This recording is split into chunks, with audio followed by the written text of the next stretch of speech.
The Black Hills 100 is a grueling ultramarathon that takes runners through the rugged beauty of South Dakota's Black Hills. One of the biggest challenges of the race is the drastic changes in elevation, with the 50-mile route having over 6,000 feet in elevation gain. To plan for this, we mapped out the route as a GPX file and used Python to better understand the terrain and adjust our pacing goals accordingly.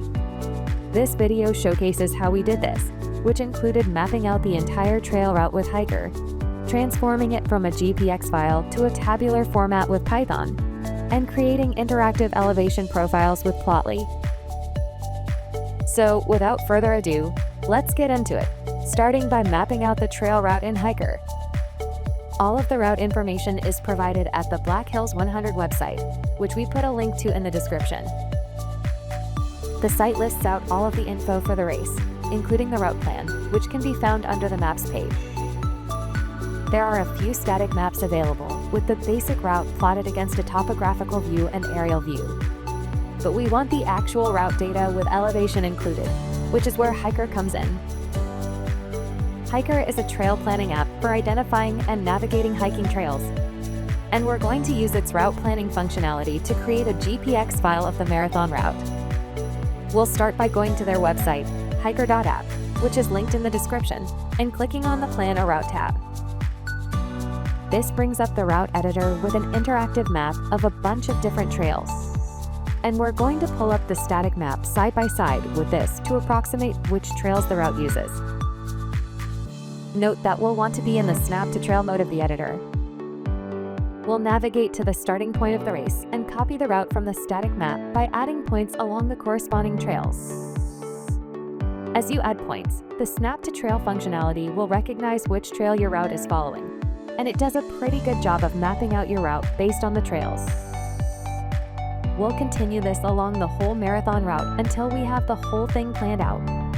And at any point during this process, we can save our route by signing up for a free Hiiker account.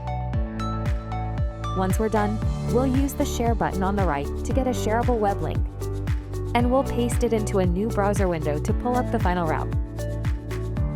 You'll notice in this view that there's an option to export the route as a GPX file, which we'll use to download it to our desktop. Now that we have the whole route mapped out in a GPX file, we can use Python to analyze it according to our needs. We'll start by using the GPX.py package to load the GPX file into Python. We'll then iterate through all of the individual points in the route with a nested for loop, get the latitude, longitude, and elevation for each, and append it all to one big 2D array. Finally, we'll put it into a pandas data frame so that it's easy for us to work with. Next, we want to measure the distance at each point on the trail, which we can calculate from our coordinates. We'll start by getting the coordinates from the previous point on each row. And then we'll define a little function to calculate the distance between the previous point and the current point. We'll apply this function to our data frame, and can get the total trail distance at each point with a cumulative sum of these distances.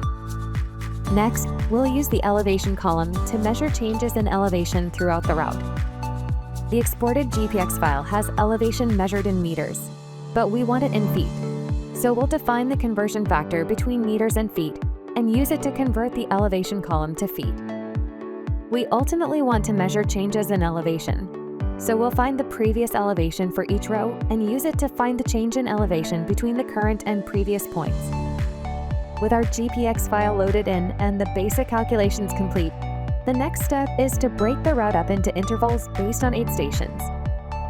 Throughout the ultramarathon route, there are several different aid stations set up where the runner's crew can check in on them and provide them with food and water. The website lists out the mileage at which each of these aid stations are located. So we'll use this mileage to connect them to our route data. We want to break up the route into intervals between these aid stations to better manage our pacing and calorie goals.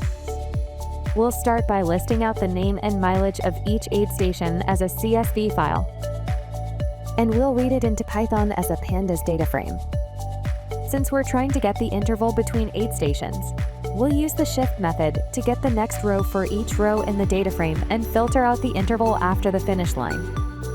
We'll also use the index to label each of the intervals chronologically and call it interval number. In order to join this to our route data, we'll define a function that takes a given mileage, determines what interval it falls within based on the start and end mileage of each interval, and returns the corresponding interval number. We'll apply that function to the cumulative distance column of our route data. And we now have our route data fully formatted and ready to visualize.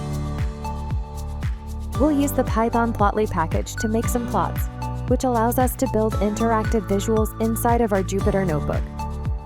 We'll start with just an overall elevation profile for the whole route. We're going to define a function for building each of the different plots so that we can reuse the code in different scenarios.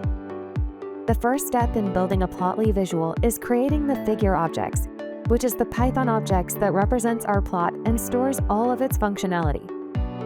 Each function will return this figure object, and at the end, we'll call this function and use the show method to display the plot. Note that our plot is currently blank since we haven't added anything to it. So we'll add the elevation data to it with the add trace method and the scatter class. One of the cool things about Plotly charts is that we can add tooltips, which are little text pop-ups that give us more info as we hover over different parts of the plot.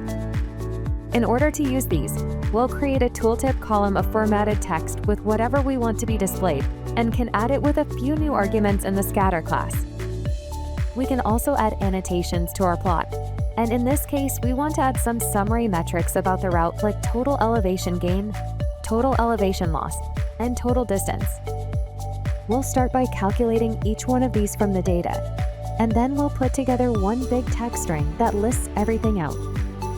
We'll then add it to the plot as an annotation with this update layout method. Another cool feature of the Plotly package is that there are a lot of different options that we can set to adjust the styling and appearance of our chart also through the update layout method. In this example, we'll apply one of Plotly's built-in styling templates, adjust our margins, and add an overall title and axis titles.